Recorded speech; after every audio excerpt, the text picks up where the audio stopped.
नमस्कार मित्रांनो, तुमच्यासाठी जबरदस्त जॉब वॅकन्सी घेऊन आलेलो आहे। जिल्हा परिषदमध्ये विविध पदांची भरती निघालेली आहे। पगार तुम्हाला या ठिकाणी 17,000 रुपये ते 35,000 रुपयाच्या दरम्यान पोस्ट वाईज दिला जाणार आहे। तुम्ही महिला असाल पुरुष असाल दोघं या ठिकाणी अर्ज करू शकता। वयमर्यादा तुम्हाला या ठिकाणी 18 ते 43 वर्षापर्यंतची देण्यात आलेली आहे। अर्ज करण्याची शेवटची तारीख 20 मार्च 2025 पर्यंतची या ठिकाणी आहे।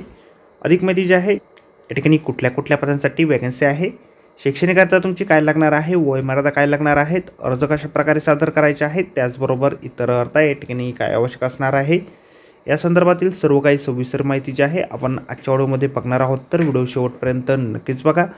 त्याअगोदर मित्रांनो, आपण जर आपल्या रॉयल कॉर्नर यूट्यूब चॅनलवरती जर नवीन असाल तर आपल्या रॉयल कॉर्नर यूट्यूब चॅनलला सबस्क्राईब करावं, बेल आयकॉन दाबायला विसरू नका असेच नोकरी संदर्भातील नवनवीन अपडेट आपल्याला मिळत राहण्यासाठी। तर सुरू करूया मित्रांनो आजचा व्हिडिओ। मित्रांनो, आपण आलेलो आहे जिल्हा एकात्मिक आरोग्य व कुटुंब कल्याण सोसायटी जिल्हा परिषद बीड यांच्या मार्फत जो ऑफिशियल नोटिफिकेशन निघालेलं आहे वॅकन्सीच्या संदर्भामध्ये, त्यावरती आपण आलेलो आहे। तर स्टेप बाय स्टेप सर्व माहिती आपण या ठिकाणी बघणार आहोत। तर या ठिकाणी सगळ्यात पहिली जी वॅकन्सी आहे डिस्ट्रिक्ट कन्सल्टंट NCD या पदासाठी निघालेली आहे। एक वॅकन्सी जिल्हा रुग्णालय बीडसाठीची या ठिकाणी आहे। एनी मेडिकल ग्रॅज्युएट तुम्ही असाल, सोबत MPH MHA किंवा MBA हेल्थमध्ये झालेलं असेल तर या ठिकाणी तुम्ही अर्ज करू शकता। 35,000 रुपये यासाठी वेतन तुम्हाला दिलं जाईल। त्यानंतर डेंटल सर्जन NOHP किंवा DAIC साठी 2 वॅकन्सीच्या ठिकाणी आहे। जिल्हा रुग्णालय बीड अधीनस्थ आरोग्य संस्थांमध्ये तुमचं जॉब लोकेशन असेल, BDS किंवा MDS झालेलं असेल तर या ठिकाणी तुम्ही अर्ज करू शकता। या ठिकाणी अनुभव जो आहे तुमचा 2 वर्षाचा गव्हर्नमेंटमध्ये या ठिकाणी असणं आवश्यक आहे। 30,000 रुपये वेतन तुम्हाला या ठिकाणी दिलं जाईल। त्यानंतर ज्युनियर इंजिनियर IDW पदासाठी एक वॅकन्सी ठिकाणी आहे। NHM कार्यालय बीडसाठीची ही वॅकन्सी ठिकाणी आहे। BE सिव्हिल तुमचं झालेलं असेल तर या ठिकाणी तुम्ही अर्ज करू शकता। 25,000 रुपये वेतन तुम्हाला दिलं जाईल। त्यानंतर ऑडिओलॉजिस्ट या पदासाठी एक वॅकन्सी जिल्हा रुग्णालय बीडसाठी आहे। डिग्री इन ऑडिओलॉजीमध्ये असेल तर या ठिकाणी तुम्ही अर्ज करू शकता। 25,000 रुपये वेतन तुम्हाला दिलं जाईल। STS पदासाठी एक वॅकन्सी ठिकाणी आहे। जिल्हा क्षयरोग केंद्र बीडसाठीची वॅकन्सी ठिकाणी आहे। एनी ग्रॅज्युएट तुम्ही असाल, 2 वर्षाचा अनुभव तुमचा असेल तर या ठिकाणी तुम्ही अर्ज करू शकता। 20,000 रुपये वेतन तुम्हाला दिलं जाईल। त्यानंतर डेंटल हायजिनिस्ट पदासाठी एक वॅकन्सी या ठिकाणी आहे। ग्रामीण रुग्णालय उजिरू आणि जिल्हा रुग्णालयासाठीची वॅकन्सी ठिकाणी आहे। 12वी झालेलं असेल, सोबत डिप्लोमा इन डेंटल हायजिनिस्टमध्ये झालेलं असेल तर 17,000 रुपये वेतन तुम्हाला या ठिकाणी दिलं जाईल। त्यानंतर टेक्निशियन एक्सरे या पदासाठी 4 वॅकन्सीच्या ठिकाणी आहे। ग्रामीण रुग्णालय किंवा जिल्हा रुग्णालयासाठी ही वॅकन्सी ठिकाणी आहे। 12वी प्लस डिप्लोमा तुमचं झालेलं असेल एक्सरे टेक्निशियनमध्ये तर या ठिकाणी तुम्ही अर्ज करू शकता। 17,000 रुपये वेतन तुम्हाला दिलं जाईल।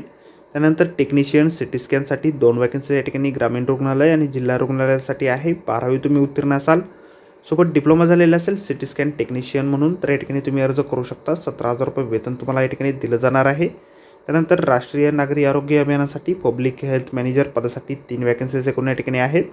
NUHM बीड परळी व अंबाजोगाईसाठीच्या या वॅकन्सीज या ठिकाणी आहे। MBBS तुमचं झालेलं असेल किंवा ग्रॅज्युएट झालेलं असेल हेल्थ सायन्समध्ये, PDS झालेलं असेल, BAMS झालेलं असेल, BHMS झालेलं असेल, BUMS झालेलं असेल, PPTS झालेलं असेल, नर्सिंग बेसिक झालेलं असेल किंवा PBBSc झालेलं असेल किंवा B.Pharm झालेलं असेल, सोबत MPH MHA किंवा MBA हेल्थ केअर ॲडमिनिस्ट्रेशनमध्ये झालेलं असणं आवश्यक आहे। 32,000 रुपये वेतन तुम्हाला या ठिकाणी दिलं जाणार आहे। त्यानंतर राष्ट्रीय आयुष मिशनसाठी पुढील वॅकन्सी या ठिकाणी आहेत। डिस्ट्रिक्ट प्रोग्राम मॅनेजर आयुषसाठी एक वॅकन्सी या ठिकाणी जिल्हा रुग्णालय बीडसाठी आहे। ग्रॅज्युएशन डिग्री तुमची असेल कुठल्याही डिसिप्लिनने, सोबत आयुष आणि MBA इन हेल्थ केअर मॅनेजमेंटमध्ये किंवा मास्टर इन हेल्थ केअर ॲडमिनिस्ट्रेशनमध्ये किंवा post graduation diploma in hospital आणि हेल्थ केअर मॅनेजमेंटमध्ये 2 वर्षाचा झालेला असेल तर या ठिकाणी तुम्ही अर्ज करू शकता। 3 वर्षाचा अनुभव तुमचा लागेल। 35,000 रुपये वेतन तुम्हाला या ठिकाणी दिलं जाईल। त्यानंतर डाटा एंट्री ऑपरेटर आयुष या पदासाठी एक वॅकन्सी जिल्हा रुग्णालय बीडसाठी या ठिकाणी आहे। एनी ग्रॅज्युएट तुम्ही असाल, सोबत तुमच्याकडे GCC टायपिंग स्पीड तुमचा 40 शब्द प्रति मिनिट आणि इंग्रजीचा 30 शब्द प्रति मिनिट, मराठीचा 30 शब्द प्रति मिनिट आणि इंग्रजीचा 40 शब्द प्रति मिनिटचे सर्टिफिकेट तुमच्याकडे असेल तर या ठिकाणी तुम्ही अर्ज करू शकता। 1 वर्षाचा अनुभव तुमचा लागेल। 18,000 रुपये वेतन तुम्हाला या ठिकाणी दिलं जाईल। त्यानंतर 15वा वित्त आयोग व HBT आपला दवाखान्यासाठी पुढील वॅकन्सी ठिकाणी आहे। MPW मेल पदासाठी एकूण 19 वॅकन्सीज या ठिकाणी आहेत। 12वी विज्ञान तुम्ही उत्तीर्ण असाल आणि विभागाच्या आरोग्य आणि कुटुंब कल्याण प्रशिक्षण केंद्र किंवा सार्वजनिक आरोग्य संस्था नागपूर यांच्याकडून आरोग्य कर्मचारी पदासाठी निश्चित केलेल्या निमवैद्यकीय मूलभूत प्रशिक्षण अभ्यासक्रम किंवा आरोग्य व कुटुंब कल्याण मंत्रालयाने महाराष्ट्र शासनाने मान्यता दिलेला स्वच्छता निरीक्षक म्हणजे सॅनिटरी इन्स्पेक्टर कोर्स तुम्ही उत्तीर्ण असाल तर या ठिकाणी तुम्ही अर्ज करू शकता. 18,000 रुपये वेतन तुम्हाला दिलं जाईल. वयमर्यादा जी आहे या ठिकाणी किमान वयमर्यादा 18 वर्ष या ठिकाणी आहे आणि खुल्या प्रवर्गासाठी कमाल वयमर्यादा 38 वर्ष व मागास प्रवर्गासाठी 43 वर्षाची कमाल वयमर्यादा या ठिकाणी आहे.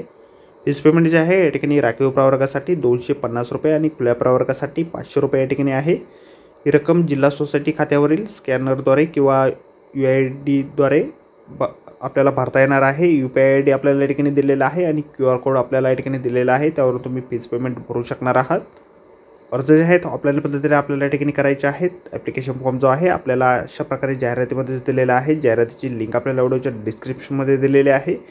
अर्ज करण्याच्या तोवर आपण संपूर्ण जाहिरात एक वेळ व्यवस्थितपणे वाचा, त्यानंतरच या ठिकाणी अर्ज करा.